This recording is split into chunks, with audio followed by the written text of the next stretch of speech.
Welcome all to Satsang. Thank you for joining. So nice to gather together and look together. It's a very auspicious occasion too because tomorrow is Shivaratri. And so, first, we can just begin with gratitude for everything that brings us together. See, gratitude is so powerful. Many times we take many things for granted, and when we are not grateful, then we feel a sense of lack and complaining, and even seeking becomes a very effortful struggle of some kind. So when we shift inwardly to gratitude, that already brings forth a totally different energy. So we are first grateful to the teachers for revealing this truth of non-duality.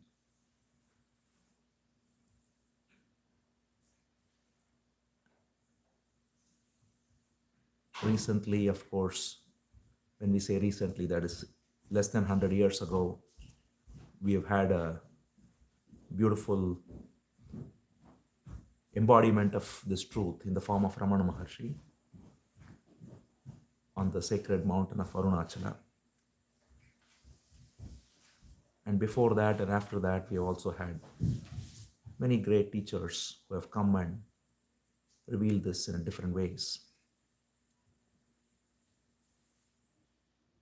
So we are grateful to the teaching,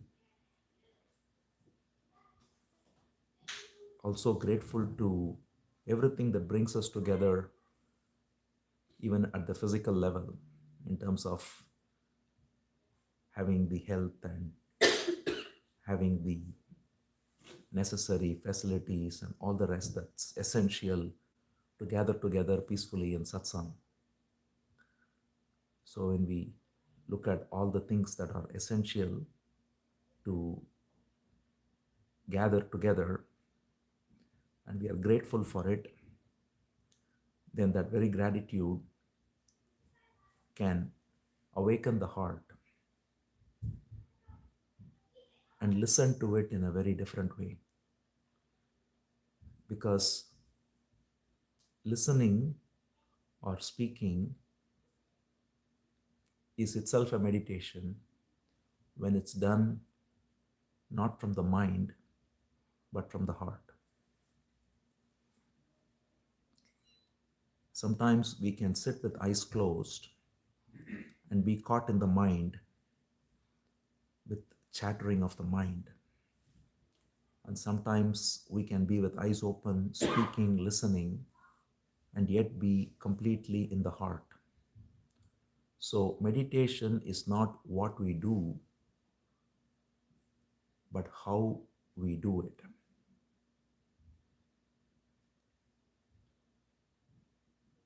The normal image we have of meditation is, of course, sitting in a particular posture, eyes closed, and meditating. And it is very beautiful to sit in the right posture. It's always good, by the way, to sit in the right posture because it keeps the energy flowing correctly, the breath flowing correctly. It's good to bring about the stillness of the body also in that way. But what's far more essential is the inner position. So asana means position actually. So when we say asana, normally we speak of the outer position, whether it's padmasana or sukhasana. All of these are nice ways to sit. But what's far more important is inner asana, which is called as, by the way, the formal expression for it is Nididhyasana. That's also asana. Nididhyasana means abiding in truth. And that inner position of abiding in truth is the most essential asana. So, meditation is therefore not just how we sit or whether we are speaking or not speaking, listening or silent. All of that is orthogonal to true meditation, because true meditation can happen any moment. We can be in the middle of traffic, we can be getting caught in any kind of activity, but still the mind can be meditative. So, to bring about a meditative stillness within is the essence of meditation itself. And that happens when we gather together from the heart. So, first of all, gathering together itself is a great, has its own great power, right? So, all the great works, whether it's Bhagavatam or whether it is even the famous work called Ulladunarpadu, written by Ramana Maharshi, in the Anubandham, the first 5 verses glorify Satsang, because Satsang means just gathering together in truth. And when we gather together, we are collectively looking with sincerity and seriousness.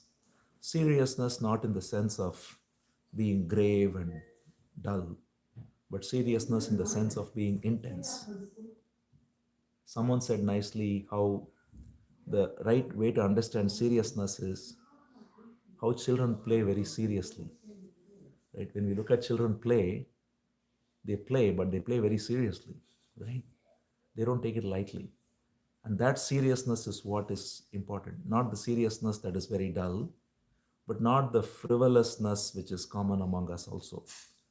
The child is naturally in a serious play, and life itself can be a serious play.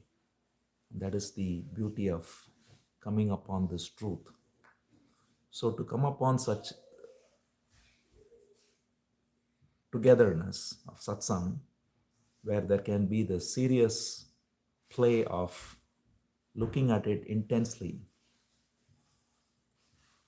that itself has its own great power. So that's why the very first verse of that Ulladunarpadu Anubandham, it's actually a translation of what Shankara wrote, which is Satsangatve Nisangatvam, Nisangatve Nirmohatvam, Nirmohatve Nischalatatvam, Nischalatatve Jivanmukti. What it means is from satsang comes freedom from delusion. And freedom from delusion brings about stillness. And stillness brings about true freedom, liberation.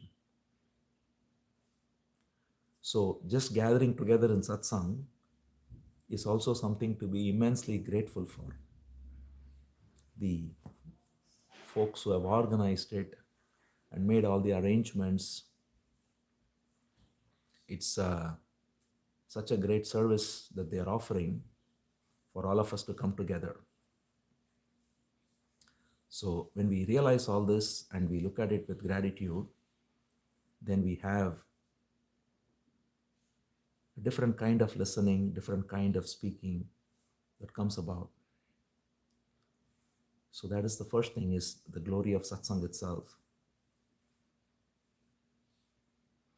And the second thing is also that in this gathering, when we are looking at this truth together, it is important to engage with it from that listening from the heart. So it's a very subtle, beautiful art where we are neither blindly accepting everything nor blindly argumentative or rejecting anything. The word used by Krishna is pariprashnena sevaya. Right? He says, question with an attitude of humility. So when we speak, when we listen, if we question, if we answer everything with humility, then we don't blindly accept anything. At the same time, we don't do argumentative discussions. So in Sanskrit, we have two words, samvad, and then they call it vidandavad. The latter is just argumentative. Samvad is good discussion. The entire Gita is in fact called samvad. So when we engage in satsang also, what we engage in is samvad, which is discussion where we check with each other and question each other, and not from a position of authority, but from a position of humility, and just point out and look at it together. So with this attitude, if we look into the essence of the teaching itself, it is called as we know, non-duality, right? Advaita. Advaita means, again, literally not two. So what does it mean to say non-duality? Is it just a theory, right? Because on the face of it, we see many phenomena, many people, many things, many objects, and we think we are all separate. There are so many bodies here, so many objects here, and then outside there is infinite varieties of people, objects, things, and then outside Earth there is, if someone has seen the picture of how small Earth is in the ocean of the even our galaxy, it is a tiny dot, and then the whole galaxy itself is a tiny dot. So there is infinite variety in this creation. So on the face of it, what does it mean to say non-duality? And is it just a theory then? Because we can feel comfortable in repeating something that some book says, or even when some great teacher says it. If it's not our own truth, then it's just another borrowed second-hand knowledge we have. And that doesn't help us in reality. We just simply parrot it because we have heard it somewhere and we are not clear about it. And then we just simply become sentimental about it or just blindly believe in it. And then someone comes with a more persuasive argument for some other school of thought. So all this goes on, right? So that is not non-duality. So what is really non-duality? It's not dependent on any book or any outer authority of any kind. Because as we were discussing briefly before, even if all the books are thrown away, the only thing that cannot be removed is the sense of existence itself, right? So, for example, there are so many works attributed to so many teachers, and there are questions about the authorship of them and all that, and people get into debates about all this, but none of that matters, because the only book that really matters is the book of our own life. Right? We all live a life, and there is this book that's already playing, or a movie that's already playing, whichever way we look at it. There is events, there is thoughts, there is feelings, there is drama, there is all that going on. And so if we study the book of our own life, which is the only book that's most authentic, because it doesn't come through any medium, it is directly available to us. And when we read that book, we can come upon what is pointed to. So when we say non-duality, First, when we look at the question of what is here, as we shared earlier too, see, the question, who am I, sometimes can also give a connotation of I, because we always associate I with the body, with the thoughts, with feelings, and so on. So the mind immediately answers, oh, I am so and so, right? It seems very obvious. So, but is that true, is the question, right? So, what is here is another way to look at the same question. And if you look at what is here, as we said, there is this sense of existence itself, right? I exist. There is a sense of existence. And there is an awareness in that existence. And this sense of existence, which is awareness itself, is prior to any thoughts, any sensations, any feelings, any emotions, any of that. So there is a sense of beingness. It is not something that mind can ever capture because it's prior to the mind. Right? When we sit silently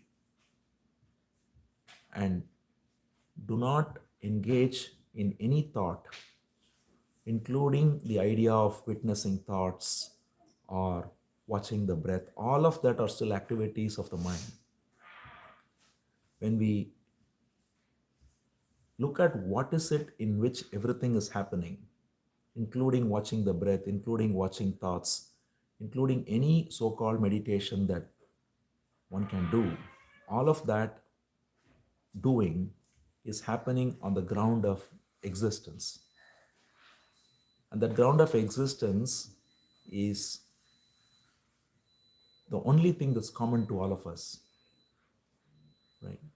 Or even in our own life, if we look at when we were 5 years old, or when we are 50 years old, or any age, the only thing that is common throughout is the sense of existence. Everything changes. The body has changed, the mind has changed, thoughts have changed. Everything changes literally every moment, but we perceive it very clearly in a couple of years. We look at a photo, everything is looking different and so on. But we still have this persisting sense of existence. So there is that sense of beingness that is the only common factor. And that sense of beingness, which is existence, is what is called a Shiva. When we call Shiva, the word Shiva is used. Shiva refers to that very sense of existence itself.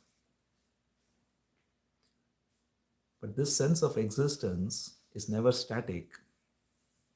It comes forth with its own power.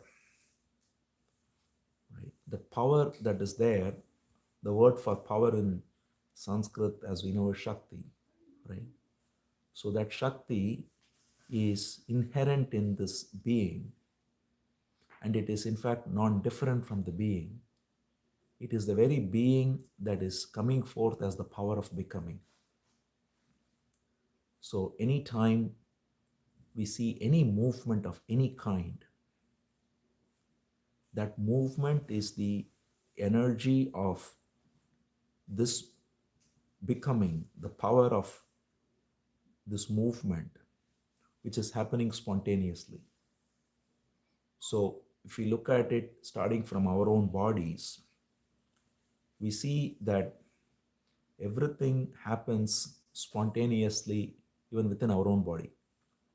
Right now, as we are sitting here, the food we ate for lunch is getting digested, the blood is being circulated, heart is pumping, the joints are doing what they have to do, the fluids, so many activities are happening within our own body which we are not even consciously aware of.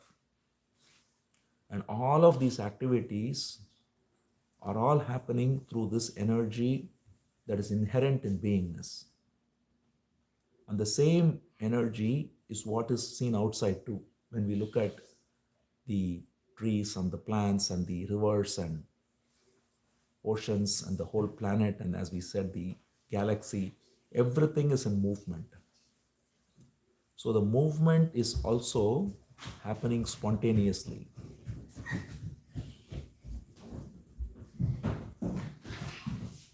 The sense of beingness, which is the sense of presence or existence, whatever we call it, that the just the amness or is-ness, we can say, the is-ness of existence and the power of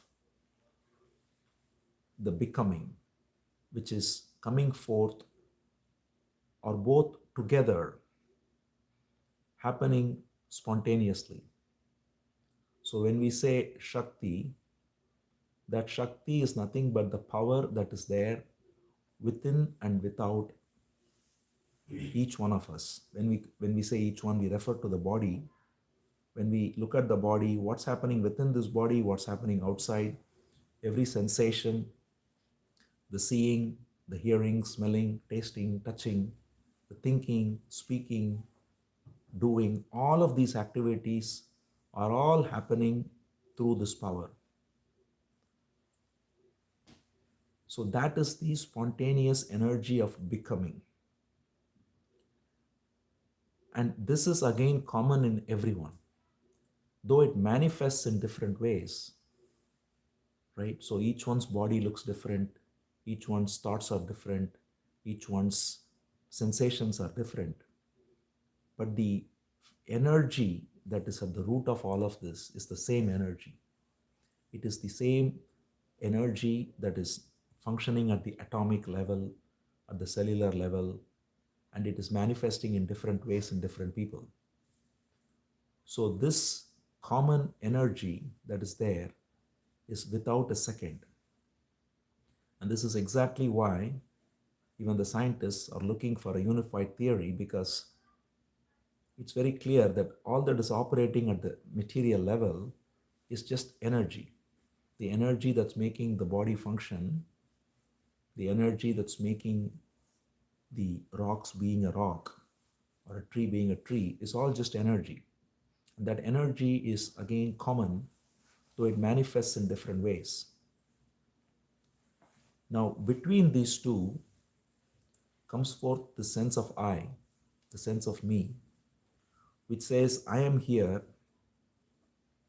as a separate entity who is somehow sitting inside this body as a center, you can say. And I'm experiencing all the things that are happening. We say, I'm seeing, I'm hearing, I'm thinking, I'm speaking. So there is a sense of me that is inherent in the way we approach even our language. So the underlying assumption we all carry is that there is someone sitting inside this somewhere as a separate entity. And that separate entity, called the me, is running the affairs of this life. This is the common lived experience of everyone. So the pointer of non-duality, which is the pointer of true surrender also, is to question whether there is anyone separate here as a me, or is everything happening spontaneously and I just have this illusion that there is somebody here who is doing all the activities of this body. And we can look at it from every perspective. When we look at any sense experience, for example, we can see that seeing happens spontaneously. It's very simple, but we easily miss that. So when we see this bottle, the seeing happens. The eyes are hit by the light from the bottle, and the memory recognizes it as bottle. All this happens. But then I say, I see the bottle, right? So who sees the bottle? If you look at, that's another way to resonate with the question, who am I? Right? When we say, who am I, sometimes it seems very abstract. But if you really look at it very simply, who sees, right? The seeing happens spontaneously, but there is this false interloping sense of me that comes forth and says, I see this bottle. Now, the same thing is true. This is a very simple case where it's hopefully obvious that seeing happens spontaneously. There is no I who's making the seeing happen, right? But if we really look at it carefully, it is true with every activity that's going on. For instance, when we are thinking about something, again, the language says we are thinking about something, but in reality, thought is happening.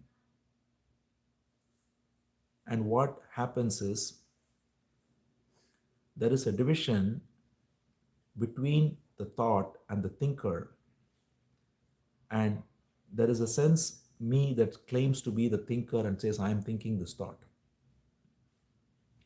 Now, who is thinking the thought? If we really look at it carefully, then we recognize that thought just comes up spontaneously.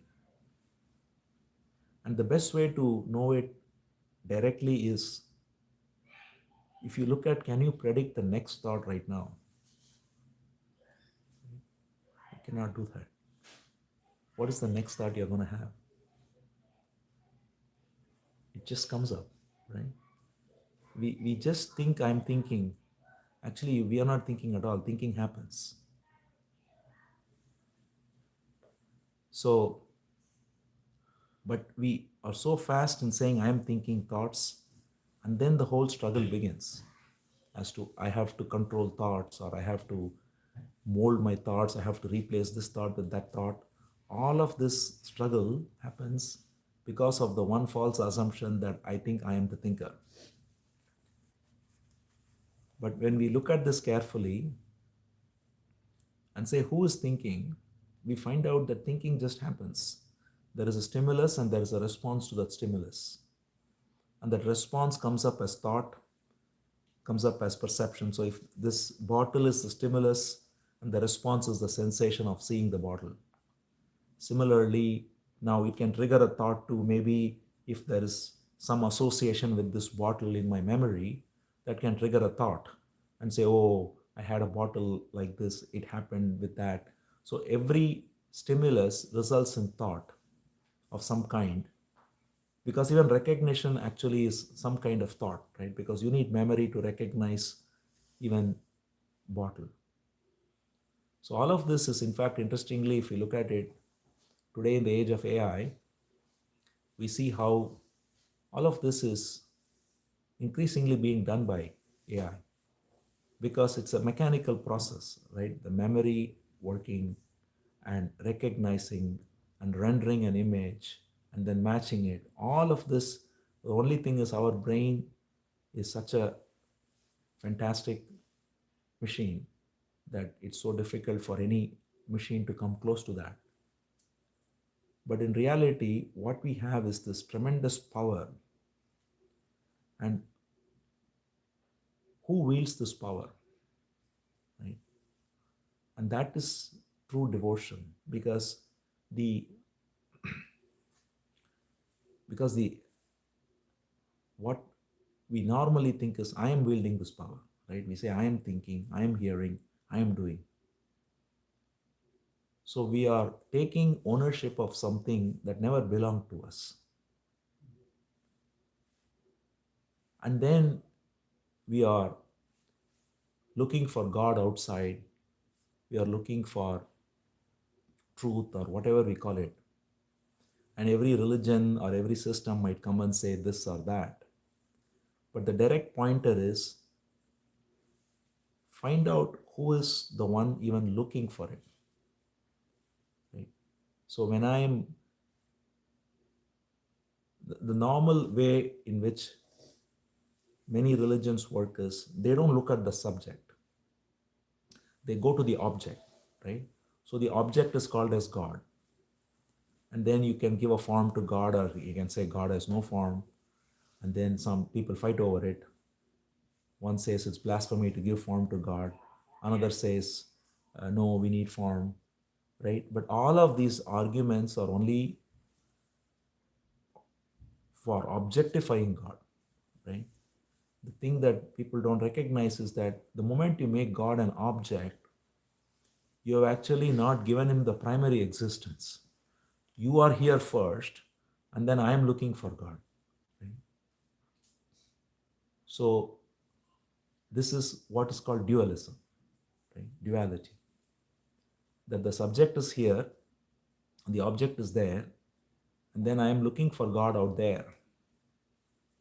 So this is why anytime anyone talked of any vision or something to Ramana Maharshi, he would always say, your vision comes and goes, but you are always here. So what's more primary, right? So the thing is, many religions objectify God, right? And East and West both do that. It doesn't matter. And many philosophical schools do the same thing too. But that is a very limited approach. And we see the fallacy of it because we recognize that the subject is not even looked at, right? I am taking a false assumption that I'm here as this me, and I claim that I'm doing this, I'm doing that, and then now I'm looking for God. But I'm caught in meanwhile pride and guilt and regret and anger because I've taken ownership of everything. So I feel proud that something I did. I feel guilty about something I did. I regret something I did. I am anxious about something I want to do, right? All of these emotions come based on one wrong assumption, which is that I am the author of my actions, right? So there is no I, there is no my, there is only actions. But we think I am doing my actions. And that is where we are caught in this trap. So the Buddha beautifully summarized it. He said, deeds happen, there is no doer thereof. Thoughts happen, there is no thinker thereof. Words happen, there is no speaker thereof. Right? You say, what do you mean? There's no speaker. Who's speaking the words? Or who's doing the action? But if you really look at it, who is speaking the words? Right? If you just look at, these are things we don't ever pause and look at. But if you look at how words are even being spoken, how many things have to happen in terms of the breathing, the vocal cords, the blood flow, the memory of the language, the words, everything comes together for words to come. Am I doing all of that? Is there a me doing all of that? Right? It's just happening. Right? I assume that so we say, and then someone says, you spoke very well and I feel good about it, or you spoke very badly, I feel bad about it. But I never spoke. There is no I, right? It's just happening. Now, so that is why we have to look at the subject. So when we look at only the object, then that's duality. If we look at only the subject though, we leave the object out, then that's also partial, because then we are only focused on me, and there are some systems that can do that. But non-duality is to look at the whole movement, right? That the entire movement, within and without, here and there, then and now, is all happening through the movement of the same energy.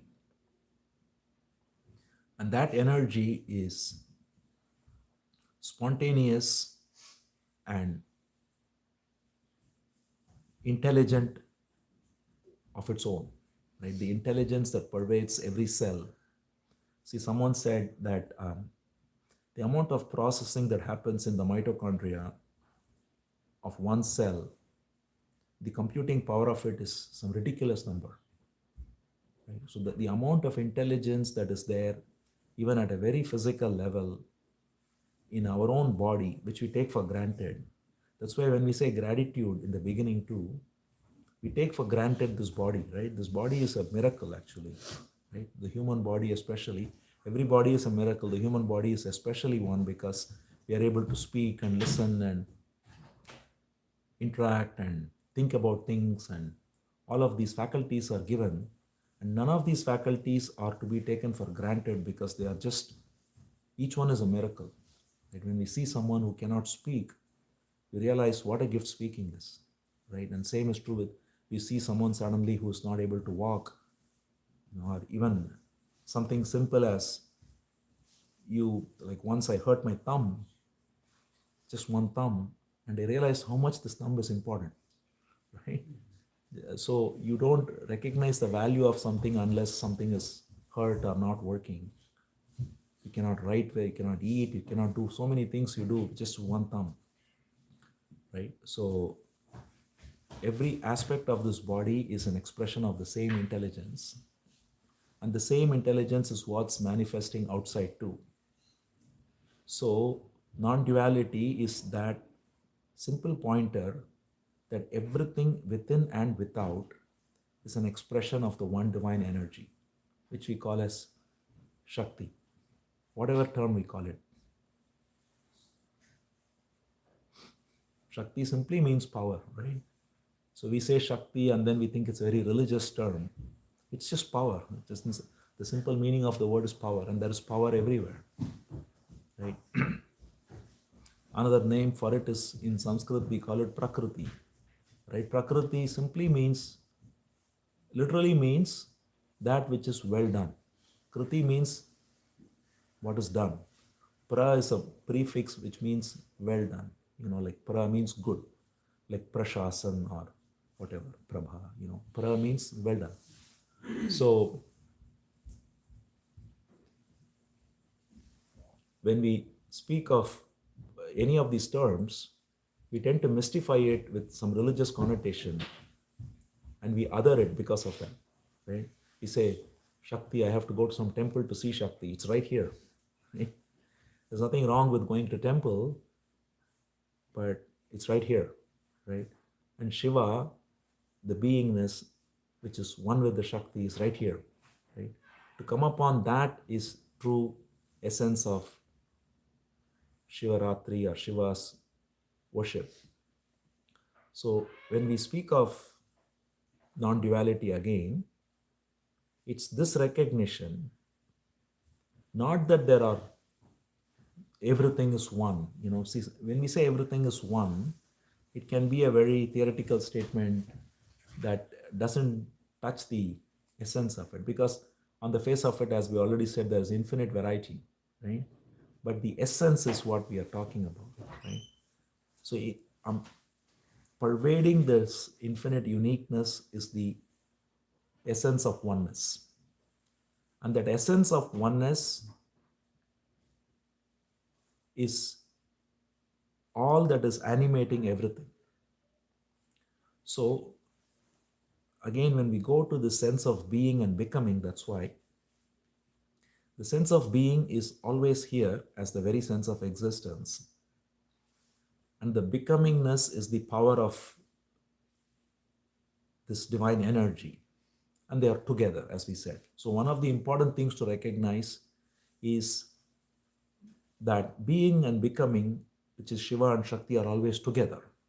Right? That's the symbolism of, as we know, Ardhanari too. They're together. See, because many religions, even in non-duality, many times, people want to escape the world of movement and somehow take refuge in just being, right? And that is partial, because that denies the fact that very movement of becoming is already divine, right? So as long as I think I have to escape this world or escape anything here to find the divine, I'm still caught as a separate me, right? Because who wants that? Who is looking to escape the world, escape responsibilities, and say, I have to discover being? Like many people say, oh, one day I'll go to retire in Arunachala. You know, whether the day arrives or not, you never know. But Arunachala is right here. So that's the whole point, is that Arunachala is never away from us if we recognize the true essence of Arunachala. Whatever term we use. So Krishna says in the Gita, that's why that everything is Vasudeva. He says, Vasudeva Sarvamiti Samahatma Sudurlabha. He says everything is Vasudeva. So if you don't recognize this and you say, I have to go to Vrindavan to see Vasudeva, it's nice to go to Vrindavan, but Vasudeva is here too. Right? So the important pointer is, therefore, come upon this recognition not as a theory, but see it, and also see this beautiful dance of being and becoming that are together.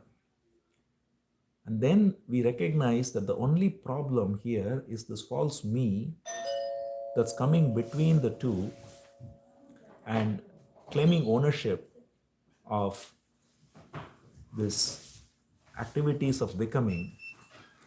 And the same false me is the one that's also looking to realize or attain enlightenment and all that. See, many times when we look at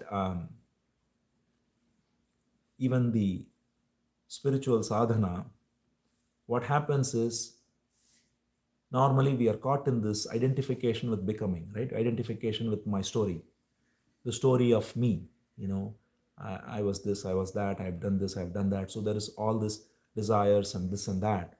And then at some point we recognize that all of this is constantly changing, temporary, and there is no satisfaction there.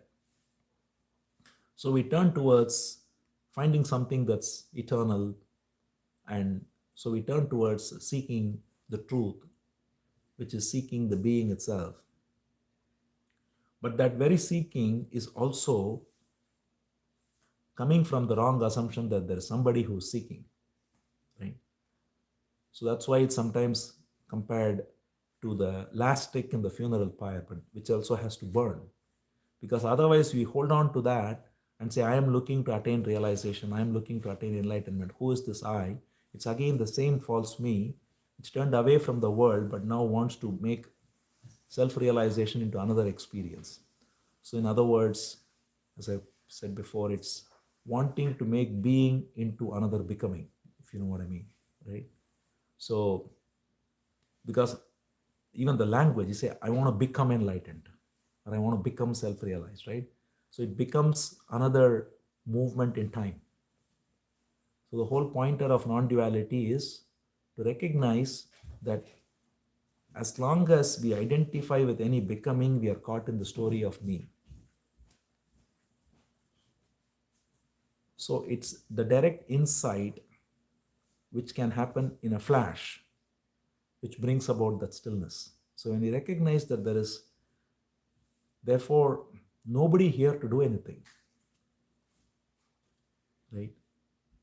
See, all along we carry this burden of me, and we say, I have to do this, I have to do that in the worldly realm, and then now even in the spiritual realm, I have to do this sadhana, I have to read that book.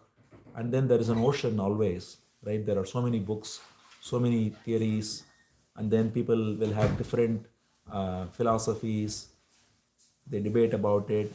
All of this, the burden of the me is being carried. But when the greatest relief is when we recognize that there is nobody here, right? Things just happen, every movement is happening spontaneously. And the false idea that I am the author of the actions, I am the doer, is what has been the burden I've been carrying. And that burden can be dropped in 1 second, right? Then there is nobody to realize, there's nothing to realize, because it is perfect now. It is This very moment is divine. This here and now is the expression of the divine, and that's true every moment. And that recognition is also called as, that's why, surrender. Surrender simply means completely saying yes to this moment, right? With all its, whatever it is. It can be a very beautiful moment, it can be a challenging moment, it can be whatever it is, right? But it is a perfect expression of this divine energy. Everything is possible only because of this divine energy. And it comes forth as all the people, all the things, all the events, everything. And it is, this moment is a product of all the moments put together, right? Every single thing, not just in our little lives, but the whole universe has brought us to this moment, right? So that's how grand this moment is. Any number of things, for us to be in this area together, so many events have to happen. So everything perfectly ordained brings us to this moment. And it's true with every moment. So when you recognize the fullness of each moment as divine, then there is no seeking. Right? There is only joy and love. And that love can express as service, as gratitude, and that is to live freely. Right? See, otherwise we are caught in this idea of sadhana, and we will struggle with it, and we can make it into another project for us. But that's not the point of this whole teaching. One nice example that Ramana Maharshi gives is, when you get on a train, you have luggage with you, let's say, and you get on the train, the first thing you do is you just drop the luggage on the floor of the train, right? And you're free. Right? But what we do, what he points to is, we are still sitting in the train and carrying the luggage on my head, right? Like I'm carrying the luggage. The train is already carrying you and the luggage, right? You don't have to carry anything. You can just drop it, right? So that holding is the me, right? Like I am doing this, I am doing that, I need to do this, blah, blah, blah, blah, blah. Just drop it. There is nobody here. It's already going, it's all beautifully flowing with this divine energy. And to completely let go of this false sense of me, and nobody lets go. There is just recognition, and that very recognition is free of this me. See, because what is here actually right now, as we said, right, is each moment there is some drive that's coming up, right, which is the power. I want to listen to something, or I want to hear something, or I want to eat this, right? But the important thing to recognize it is, even the word I we use, every time we use the I is a different I altogether, right? It is a function of that moment. Like I am at work, and I use the word I with a particular role there. I'm at home, I use the word I with a different role there, right? So, and even within work, if you really look carefully, each moment, depending on who I'm talking to, there is a different I that's coming forth. So the word I is only a provisional word we use, which is just a first person pronoun.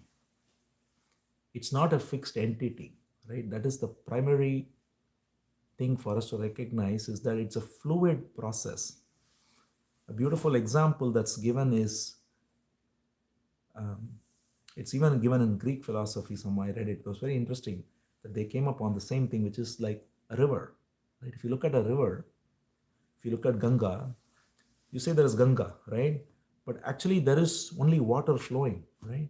And you can never say that this is Ganga, because before you say it, that water has already passed, right? So every moment it's flowing, but it seems like one entity, one fixed it apparently looks like one fixed entity, right? Because it has a particular character and all that. So that's how our bodies are too, right? Each body has its own character, right? Which is what we call as swabhava, right?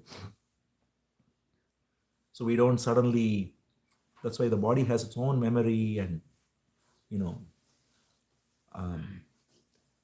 it does its thing, but it's just like the river flowing. It's constantly flowing, right? And so each moment, there is only the flow of that moment. And that flow of that moment is perfect in and of itself, right? So then I don't have to stop using the word I or anything like that, right? I can say I'm eating now, or I'm drinking now, or I'm writing now, or whatever I do. But inwardly, we don't take ownership of any of that, right? It's just an expression of language. But inwardly, we recognize that there is just this constant movement. And that's the other thing for us to recognize is that, see, that's why being and becoming are always together, as I said, right? The becoming is never still. Being is always still, right? So many times we want to say, I want to be still, right? And that becomes a struggle, right? Because the I can never be still. The I as we take ourselves to be, right? Stillness is always there as the underlying ground of existence. And on that, there is the constant movement of becoming, right? There is always something to do, or, as long as you're engaged in activities, responsibilities, things are happening. So that is why the symbolism of Gita too, where Krishna says, fight the battle, right? You don't have to escape the battle to realize this truth. Fight the battle, whatever battle one has to fight, while inwardly recognizing that I'm not the doer. That's the essence, in fact, of the whole teaching of Gita too, is that recognize that the divine is doing everything. And then whatever comes up is responded to fully.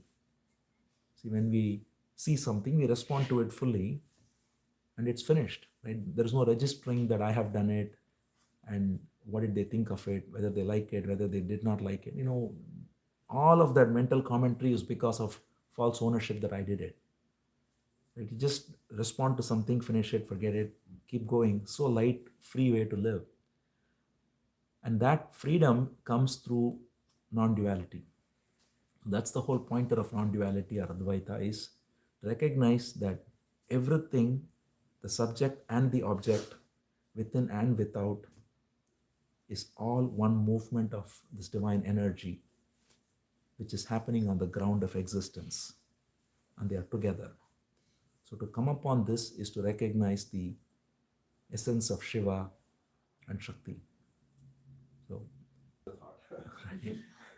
see, it's not how should we think about it, as you rightly said, is another thought, right? It wants to make some concept out of it. Right? The direct, simple pointer is that very thought you just asked is itself another spontaneous thought that came up to you. Right? And you just asked the question. That's all. There was nobody asking the question. There was just a question. See, the questioner, we think there is a questioner asking a question. But the questioner is an assumption we make, right? That's the whole pointer. Is the question is coming from the ground of memory, knowledge, all the rest. And it is essential. See, that's why in this realm, every question only has the same answer, right? Effectively. See, questions and answers, if you really look at it, are very relevant only in the field of transaction, right? Like if I have to say, where is this park and ride? That's a valid question. There's a valid, you have to answer it and directions to go there or whatever it is. But in this realm, any question, ultimately, that's why many times even people would get frustrated with Raman Maharshi, because he would say, find out who's asking the question.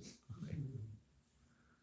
And so It's not a trick response or something like that, right? It's really the essence of the whole pointer is that the very question that came up right now, who's asking the question?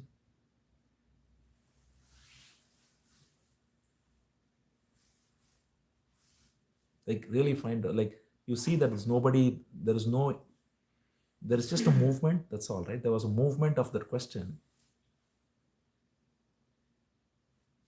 coming. How come it is so real to us that I am real for myself? Right. So that separation is the, it's very somehow it's part of the play, we can say, that's all, because it's very spontaneously occurring in every child, right? See, whenever we look at any child, they say in fact that up to around 2 or 3 they don't have any sense of separation. They just play and they are just there fully, right? They respond to the stimulus, whatever we are talking about. That's how each child is. It's nothing. The amazing thing is it's nothing. See, every one of us has lived that way, right?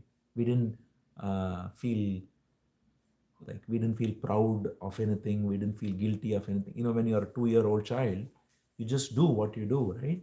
But then that innocence goes away, right? And the sense of me comes through conditioning, through culture, whatever it is, right? It is there, and it's there in every culture, and every religion comes and tries to answer it, and so on. So to transcend that is to go back to being the child. That's why we began by saying it's like serious play, right? So to be like a child, engaged in serious play is a very beautiful state to be in, right? And you come upon that state, it's not very mystical. I mean, you might come upon that when you are writing code, for example. You may be writing code for half an hour without any idea that I am writing code. There is just writing of the code. Or you may be playing. I mean, many sports people talk about it, right? They're in the zone. There is no separation that I am playing, and because if you really, in fact, your best play comes only when you are in that what they call in the zone, right? When there is no separation. So many, we are all. It's not something very mystical or fancy. It's actually something that we do touch, but we don't recognize it, right? We feel very energized, like when you do some real focused work. I mean, later you will come and claim credit for it, right? The memory comes and says, "Oh, I wrote such great code, or I ran so well, or whatever," right? But when you are doing it, there is no separation. If you are really doing it with that complete attention, so that attention without any separation is meditation, and it can be, any activity, right? Whether you're silent or talking, whether you are moving or sitting still, it doesn't matter, right? There can be total attention.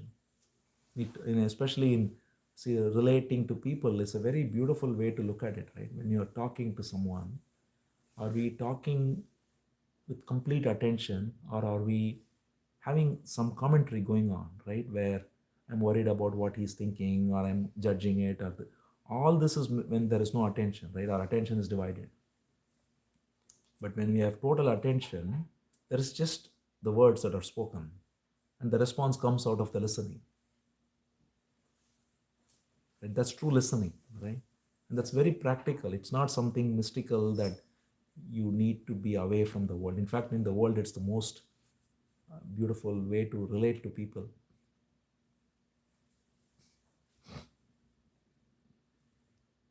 So it's not to answer your question, if you can put it that way.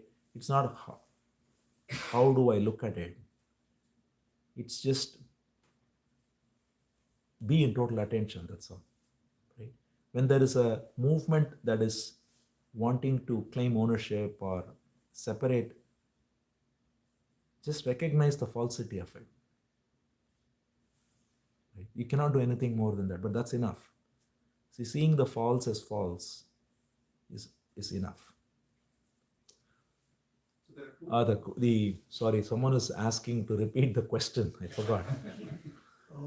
Okay. The question was, If you recognize that thoughts are happening spontaneously, then what am I supposed to do with that recognition? So that's the response. The response is there's nothing to be done.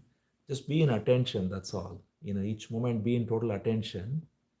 And if there is this false sense of me rising that claims ownership of anything, just being aware of it, and you can even gently ask the question, or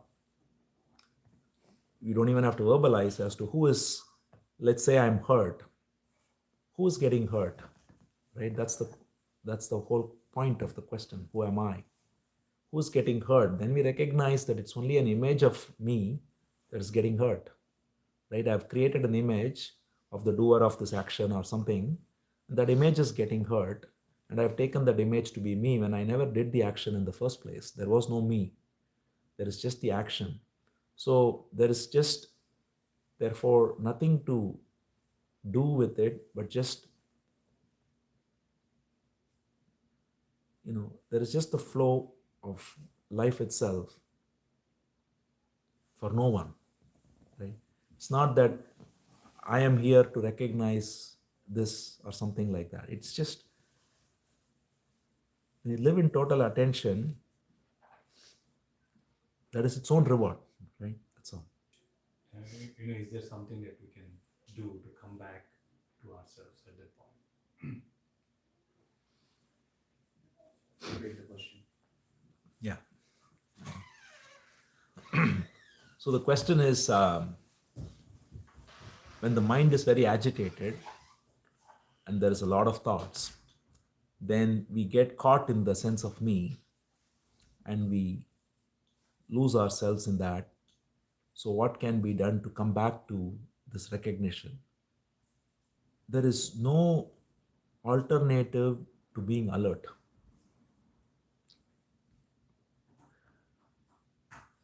We can, of course, you can do certain things, such as sometimes it might help to regulate your breathing, for example, or something like that, which is fine. But and all that is totally good in many ways. See, breathing, for example, many times, see, breath and thought are related, as we all know. And so when thoughts are agitated, the breathing is also very agitated. So one can sometimes take a few deep breaths to settle the mind down a little bit. Right? That can be certainly done. And also move. See, many times we get caught in the story, as you say, right?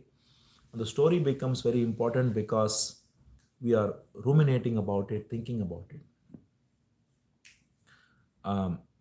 But one thing you might find which is very interesting is if you just move even physically, right, you will suddenly find that that story is not so important. Because actually speaking, the energy that's there wants to constantly express itself, right? So if you, for instance, even do something as take a nice walk, right? Like just go out for a walk, even if you don't feel like it, you will feel refreshed by it, because then the energy is able to express itself in a different way, right? Rather than just sitting and see, many times we think we can think and figure out things, right? And that just becomes a vicious circle. So doing something different can certainly be very helpful, but underlying all of this is the alertness.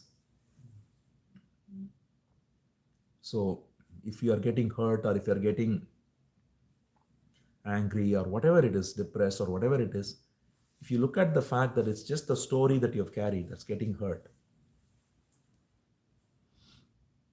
and step out of it by that recognition alone, right? That's of great power.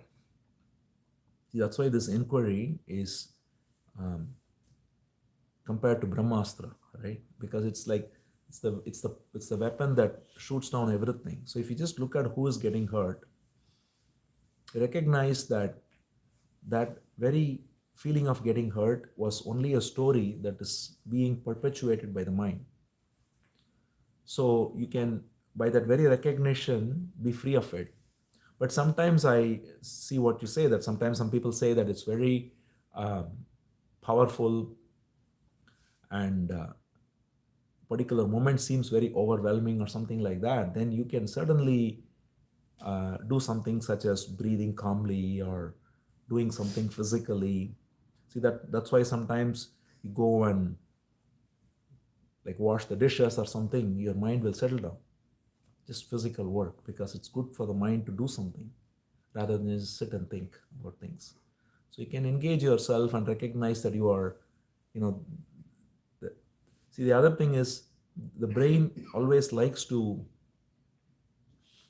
because the power of becoming, as I said, the Shakti is always expanding. And that's the nature of, even the universe, they say, is constantly expanding. Everything is expanding. So we are asked to also expand. So the more you are engaging in creative activities and doing something, you will find that these things are not coming forth. They are, you do anything that's very creative, like even write a piece of prose or do something like that, you will find that a different power comes forth. So all of those things are very helpful in those situations. But generally speaking, the underlying all of this is this alert inquiry. Okay. So the question is, when we do the listening, how can we say the response is spontaneous when we have the choice of various responses?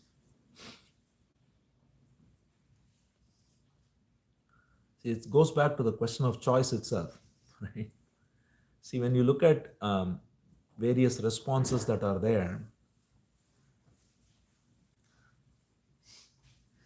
the various responses that are coming forth are all coming forth from past conditioning and memory, right? You cannot come up with a response out of nowhere. It's all coming forth from the ground of conditioning and memory. And the decision to go with a particular response also comes from the same memory, right? So if you really look at it carefully, we think, and this goes back to the whole question of, that's why free will, as they put it, just another myth, because in reality,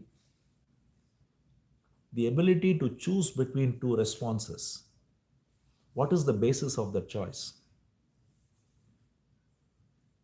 Right? The choice that is being made between two responses is based on the knowledge that is there and the memory that is there and the whole movement that is there. Everything is happening spontaneously, right? Including the choosing. So that's why, it's even like, there is a German philosopher called Schopenhauer. I don't know if anyone has heard of him. He also he was a big fan of Upanishads and Buddhism and all. And he came up with a very pithy quote. He said, you can will what you do, but you cannot will what you will. Right? So if you get like, I think I'm willing what to do, right? I feel that I'm willing to drink coffee versus tea. But that very will that came up with the decision is not my will. It's a spontaneous rising of choice also. So you can will what you think you are willing what you do, but you don't will the will itself. So that's the essence of it. But all of this might, it's not to get too caught up in some theoretical discussion, right? Then the whole pointer is, at the end of the day, to recognize that, to put it in a very simple way, God alone is. So that is non-duality. When we say non-duality, we have different ways to talk about it, but the simplest way to put it, which is how Bhagavatam says also, is God alone is. Everything is divine. That's all. We don't have to get caught in all these discussions of then free will and this and that, because that can again activate the mind. But the real essence of it is, it's all, that's this nice expression in the Upanishads too, I think, where it says Sarvam Kalvidam Brahman, right? Everything here is divine. So there's no difference then between even being and becoming. Everything, the becoming is also divine, the being is also divine. That's why we say Shiva and Shakti, right? It's not that being is divine and becoming is something lower. No, it's the same thing. It's that which is still, which is also moving. The movement is stillness, the stillness is movement. So everything is just the presence of divine. So when we see this simple fact, then it brings forth an attitude of love and service. That's all, right? I mean, it's not something to theorize, it's not something to understand. It's something that, as we said in the beginning, to be felt in the heart. When we feel in the heart that everything here is divine. See, we are all in many ways looking for, everyone is looking for God in their own way. And the greatest game that's being played is God is hiding in plain sight, right? So to open our eyes to what is in front of us is the essence of the whole point. There's even a beautiful song of Kabir on these lines. I don't remember now. Some bazi means game, right? Yeah, he says, Badi Kal Ki Bazi. So I can't remember, but Kabir is very beautiful too. If you listen, it's all just a play of time, but everything is his play. And so we come, it comes in all the shapes and forms, and so the doer, the deed, everything is divine. Is there any value in thinking about someone who is not here? Value for who? Right? We are always evaluating everything from the perspective of the sense of me, right? And say, is there a value in this, in doing this, in doing that? So when there is a thought of someone, whether he is here or she is here or she is not there is just a thought, right? And that thought is divine, as we said, right? The person, so let's say, thinking of your mother who is not here, let's say, and that very thought is divine. It's not about value of any kind. It's just that everything that rises from the same ground and is an expression of the same energy. When we recognize that, then there is no such thing as value or no value. There is a response to the thought. So at the level of transaction, as you put it, there may be a necessary response. So for instance, if there is a thought of someone and then we remember that, I told them I'll call them and I forgot, I called them, whatever it is, there may be some transactional response to the thought. But beyond that, the simple recognition that every thought is divine is enough, right? So then if we think of someone, we think of that person as an expression of the divine, right? And then our attitude completely, there is no me looking for a value,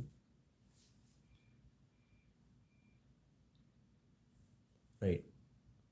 So the thoughts that arise, as we said, is all about recognizing that every thought that rises is divine And that very recognition puts thoughts in the right place. See, when we try to control thoughts, we are putting ourselves in struggle with the thought, right? And then that becomes a problem, and then we have to control it, and we think, I have to still the mind. But when you recognize that every thought is divine, the thought loses its power, right? It's conquering with love, we can say. Then you just look at the thought, whatever thought is there, and if there is a need to respond to that thought, there is a response. If there is nothing to be done about the thought, there is nothing to be done. But either way, it is what is, right? You can never, the important thing is you can never argue with what is, right? Like this moment, what is here is what is. If I have a thought of something that's 1,000 miles away, that's what is true right now, right? You can never argue with what is, first of all, or you can never judge what is. Then when you recognize that that very rising of thought is spontaneous and it's divine,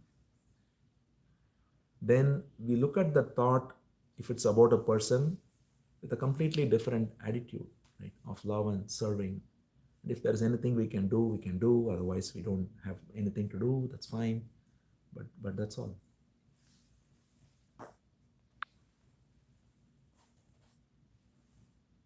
When you say there is no alternative to being alert, who is it that needs to be alert? They count one on you. Huh? They count one on you. Yeah. No, it's very simple. See, the question again is, when you say there is no alternative to being alert, who is the one to be alert? See, alertness is just a recognition by asking the question, who is getting hurt here, right? There is nobody being alert. There is just alertness.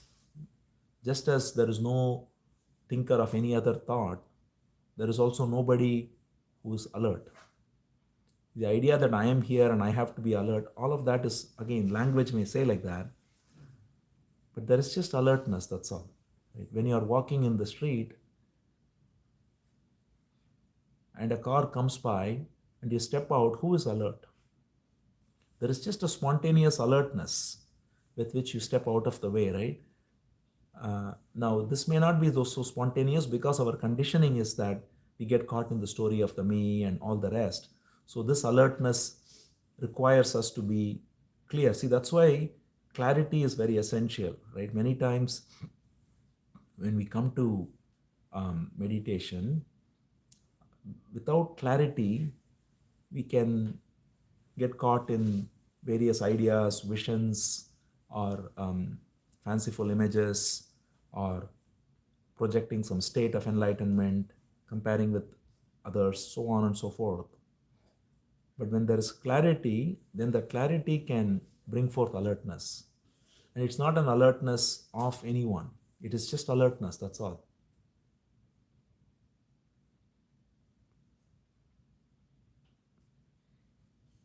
It appears as if it's an action, right? Yeah, Like, alertness. I mean, the language makes See, it every action, being alert is, or asking that's why, for instance, Ramana Maharshi says the question, who am I, is the stick, which is used to burn the other sticks, and it also burns. So what does it mean? It is also a thought, right? Being alert is also a thought. Who am I is a thought. In Sanskrit we call it vritti, right? It's also another vritti, it's a thought. But it's the thought that is negating the other thought. And then it finishes, that's all. It's not that anybody is here asking the thought, it's just a thought. It's just a pointer, we can say, that's it. So the question is, all that is rising we call as Shakti, and how do we understand Shiva? So, the amazing thing is, see, what we call as Shiva, which is the ground of being, by definition is beyond the realm of understanding, right? So we have to recognize that understanding is still always going to be limited.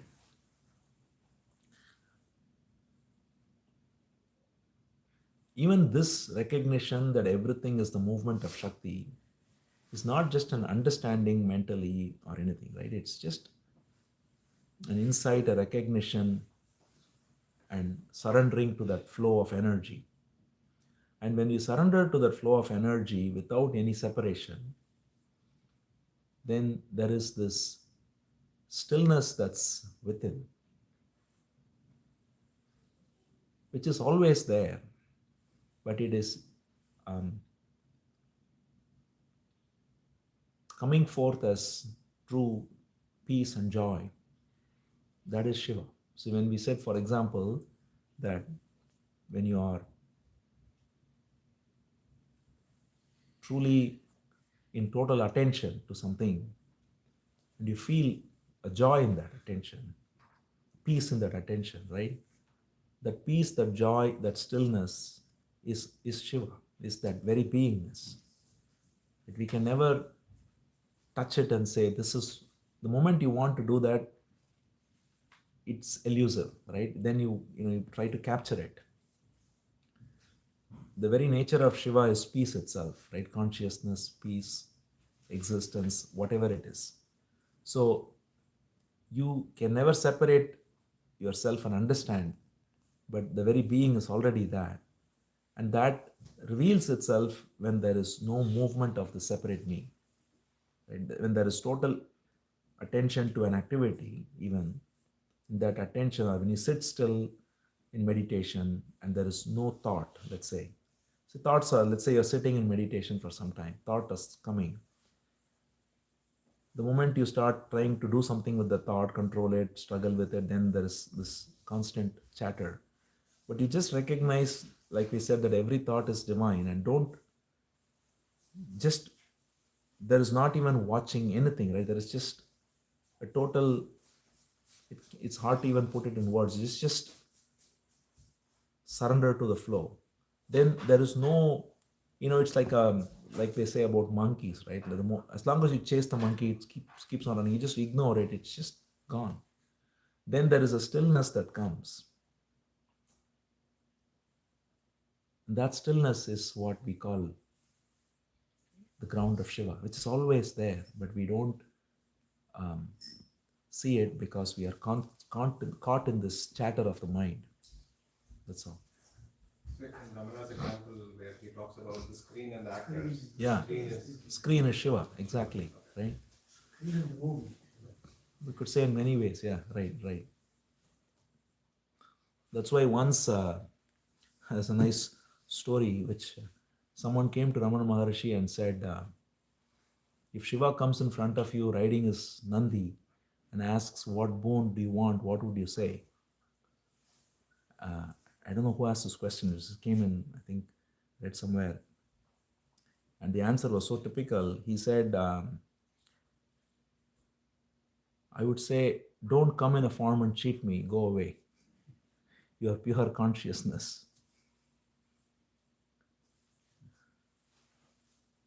So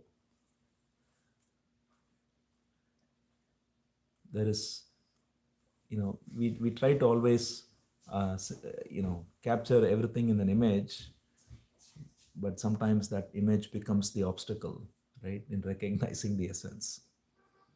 Like when we say Shakti, for example, there are so many representations of Shakti, but all of them are just symbolic, right? Like, I don't know if you've ever seen this, the famous deity that I think Ramakrishna worshipped called Bhavatarini, called Bhavatarini. It's a very interesting, like Shiva is on the floor. Have you ever seen that? Yeah.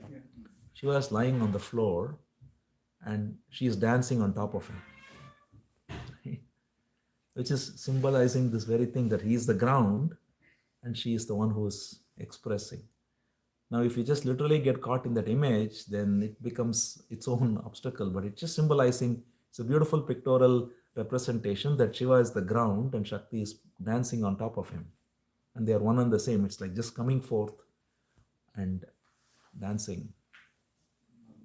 We could say, yeah, the question is, The earth is so insignificant, as we said. So this Shakti and Shiva is not just about earth, but the whole universe. And yeah, indeed. See, that's why even if you look at science, right, it's a very simple thing. When science is, physics is after unified theory, they're not looking for a unified theory for earth. They're looking for a unified theory that explains the whole universe, right? Because it's the same laws that work everywhere. It manifests in different ways. So even at the physical level, it's the same elements that are there, right? I mean, you go to Mars, it's, you may not have water, let's say, but you have other elements. You go to a different galaxy. So, but it's the same elements at play, which is the same energy, and underlying that is the same beingness. So, yeah, it's the whole universe. So the question is, when we say all thoughts are divine, how about thoughts that are evil or harmful? So, see, whenever a thought that is rising, which we call as evil or harmful, right?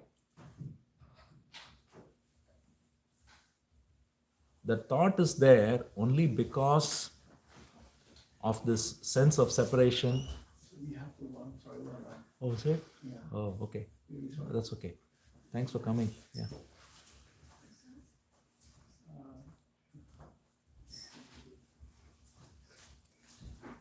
See, every so-called evil thought or harmful thought is there only because I am there separate from the thought and want to do something about it. So let me give a very concrete example, right?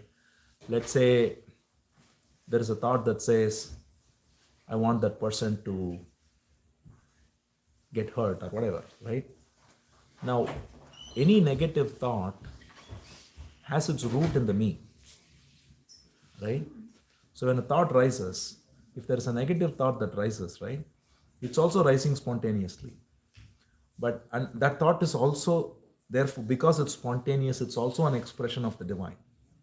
But it is an expression of the divine that is pulling you into identification, and it can cause you into ignorance. So this is why even in Gita, for example, Krishna says the same divine energy is what comes forth as sattva, rajas, and tamas. Or even in any work, like even in the famous work Lalita Sahasranamam, it says that the same divine mother comes forth as ignorance, and she comes forth as grace, right? So it says Tirodhana Karishwari and then Anugraha Prada, right? Both are her. So the divine energy is what is coming forth both as the so-called evil thought and the so-called good thought. Now, the problem with an evil thought, quote unquote, is you identify with it, and then we want to get caught in it, right? But when you just look at this thought, let's say a so-called evil thought comes, you don't think I am. So if you think it's my thought, then it becomes problematic. But if you just look at the thought, however evil it might be, and say, this is what is coming up now. It has come up spontaneously. But you're not identified with it as my thought. Then what happens to that thought? It doesn't have the power anymore, right? It can be an evil thought, but you don't act on it anymore, right? And therefore it loses it falls down. So the ignorance, the negative, whatever thoughts, all of this is part of the play, right? It's nothing. See, one of the important things to recognize is that's why when even in English we use the word Almighty, right? Almighty means all might is with one divine. That cannot exclude the negative also. This is what is symbolized in Bhagavatam beautifully, where it says that in Bhagavatam, the worst characters in Bhagavatam, There is Hiranyakashipu, and there's Ravana, and there is this Shishupala. They are all actually the doorkeepers of Narayana, Jaya and Vijaya. So that's a symbolic way of saying the same thing, that it is the divine that is playing the game of even evil. So there is a story that, it's just, many stories are very symbolic. Sometimes we take it literally, but it's a very beautiful symbolism. So the story goes that there are two doorkeepers called Jaya and Vijaya. Have you heard of this? Okay, if you go to any temple of Narayana or Vishnu, you will see two guardians. They are called Jaya Vijaya. And they are always there. And it is said that they guard the entrance to Vaikuntha. So, again, you have to look at it as, not necessarily take it literally, but it is what it is, however you take it. Now, the story goes that this Jaya and Vijaya, they did something, a transgression of some kind. So they were told to land on earth and be the demon called Hiranyakashipu and Hiranyaksha. And then Ravana and Kumbhakarna, right? So the point of that story is to show that the most evil character is divine, right? So it's just a symbolic way of showing that nothing is there that's outside the play of the divine.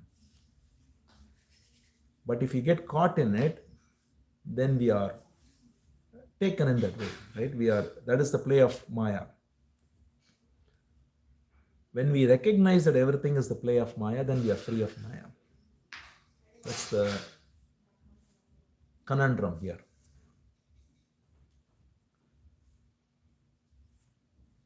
There's a nice verse in Gita where Krishna says, Daivi Hesha Gunamayi Mama Maya Duratyaya Mamevaye Prapadyante Maya Metam Tarantite. He says, this divine Maya is of three gunas. Sattva, Rajas and Tamas, as we said. And this Maya is very hard to transcend. Mama Maya Duratyaya. But Mamevaye, one who surrenders unto me, he easily crosses over. So that surrender is what we were talking about, right? The surrender is to recognize that everything is the divine, including the good, the bad, the ugly. And that very recognition frees us of this false sense of ownership. See, because when you have a good thought and you say it's my thought, that's also causing the same ego, right? It's just a different kind of ego, and it can be actually a more dangerous ego, in fact, right? So whether it's a so-called good thought or a bad thought, as long as you don't take ownership of it, it then falls in its right place. You don't act on it. These thoughts are there in your memory perhaps because of, we may all have had past some experiences where we were caught in this and we registered. See, thoughts are nothing but a product of what we registered, right? What we register is what comes as thoughts. And we register two types of things, broadly speaking, right? One is functional memory, which is essential, right?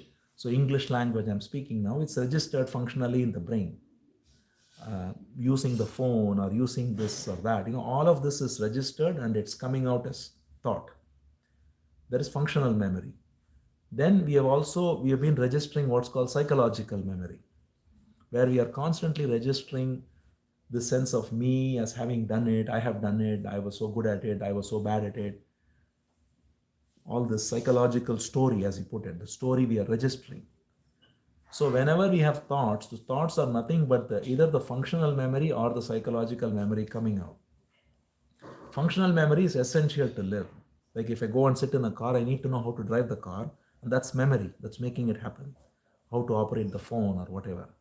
But when psychological memory comes out, because I've registered in the past, I've registered a hurt or a pride or a whatever it is, and it comes out. That's why evil thought comes, right? Evil thought don't come out of a vacuum. It comes because I have registered in the past some memory out of ignorance as my thought. So when it comes up now, all I need to recognize is it's just coming up spontaneously based on what was registered in the past out of ignorance. And that ignorance is what is bringing this thought. Right? So now if I continue the same ignorance by saying it's my thought, then I'm feeling guilty about the thought. Oh,